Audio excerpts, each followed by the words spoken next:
A show at a Black-owned gallery called Frame Gallery in Waterloo. It is the work of Lauren Pierce. It's titled Wake Me As I Lay. Lauren is a mixed media artist and painter. It's an initiative that I'm working on with local artist Antoine Washington, and we're building a curatorial platform that supports Black professional artists in the Midwest show, market, and sell their work. October 2nd is my solo presentation at Transformer Station as a part of the Front Art Futures Fellowship. Myself, Antoine Washington, Charmaine Spencer, and Erica Townsend are in a group exhibition that is the capstone of that fellowship. And then in spring 2026, my organization, Shooting Without Bullets, along with Lamb Studio. That's a good one. I like that Shooting Without Bullets. I know about you guys. We are launching a huge public art initiative called PRISM, Seen Beyond Mass Incarceration, where we work with 9 artists, both local and national, to install public artworks interrogating mass incarceration at Cleveland Public Library branches. So that is in the works for me. I want to start by just getting to know a little bit about who's in the room with a really, really quick icebreaker like popcorn. And you do not have to participate if you do not want to. But really, I think the experience of art and talks is to find yourself within the frame, not just kind of passively witness. And so I just wanted to know, like, at this moment, how does history find its way into your body? That's the first question. And how are you weathering the summer? So I can start, because I know that you all want to know about me. I'm Amanda. I'm a Cleveland-based photographer, as you know. And I'm deeply aware of how our bodies are marked by and bear the weight of history. I did a lot of political organizing early on in my career in Cleveland, and the toll that it takes on individuals is so very, very real. And a lot of this work comes from the unburdening of that very public, that very visceral collective fight for justice, and it focuses more on the interior. So what happens when you are not on the front lines, but in the mundaneness of your daily life, and how are you still marked by history and movement? And I think that this series and other series that I'm working on is really about enduring history, enduring movement, and how the body exhibits that. As far as weathering summer, I'm kind of unlearning the romanticism around summer and kind of just letting it be a season that may not be effortless or endlessly generous. You know, we put a lot of pressure and burden on the summer because it's the time when our bodies are most activated. And you know what happens when you have a summer where you're working, or you have a summer where you're grieving, or you have a summer where you're just not feeling yourself, kind of taking the pressure of needing to romanticize the summer out of my understanding. So I would invite others.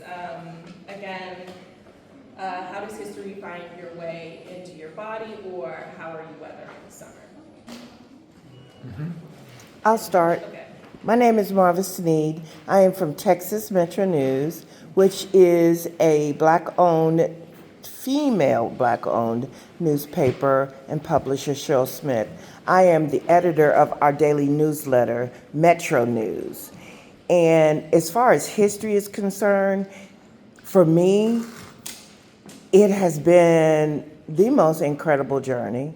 I've been traveling, coming to the NABJ conferences all over the country. I started in Detroit, then I went to Miami, then I went to Las Vegas, then I went to Alabama, and then Chicago, and now here. So I am learning Black history from so many different perspectives.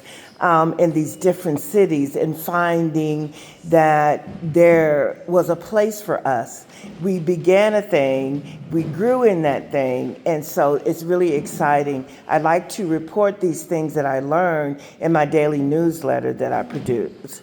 And so that, and then as far as the heat, this is just wonderful, because in Texas right now, we're probably 100 plus, and it feels like 110. So I do like visiting other places that are not so hot.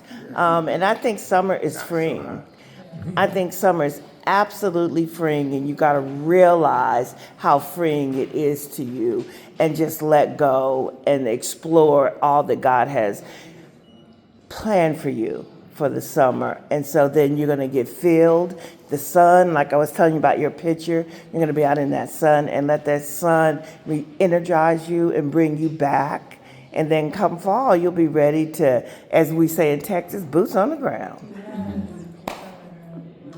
Okay, thank you.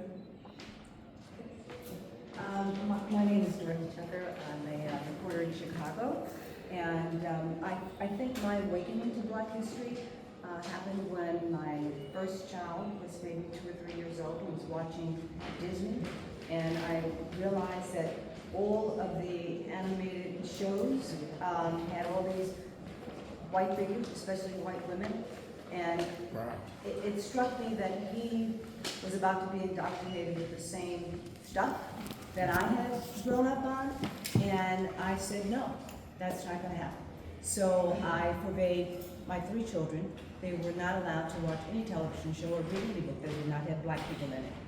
Needless to say, they know a lot about Black history today, and they have warped their minds at some point. They know, and I think it's important. And so I think something like this is incredible. Yes, thank you both. Does anybody else want to go? Yeah, my name is Gwen Anderson Warren. I'm a director of video production for a show called World of A to Z with the World News Group. For me, history is like through ancestral and spiritual. And I say that because my mom used to always say, you're just like your father's side. And so for years, I never understood what she said. That she said they were great educators and they were philosophers. And so I didn't know much about my father's side because he left. And I had a colleague who said, Gwen, you have that American Indian in you. And I had never thought about it. So I went back to my father's side and I found that ancestry. And it was true, it was Choctaw Indian. I had always believed the same beliefs that the American Indians believed in. And then I also found out that I was related to Malcolm X, and that's where the education and the empowerment came. And so I learned so much about myself. And I always tell everyone, if you're going to want to know about yourself, go back and find out where you came from and who you're related to, because when I was in high school, I did all his speeches. I never knew. And they said, have you ever, I did his monologues, Grassroots. They said, you do this so well. Have you ever seen that? The first time I did, I said, no, I just identified with it. And then full circle, I found out, I said, that's why I always identified with him, because I always believe in the same things that my relatives believe in. And I always, whether it's summer, winter, or fall, I weather it with God, with delight and spirit. So. Thank you. All right. Yeah.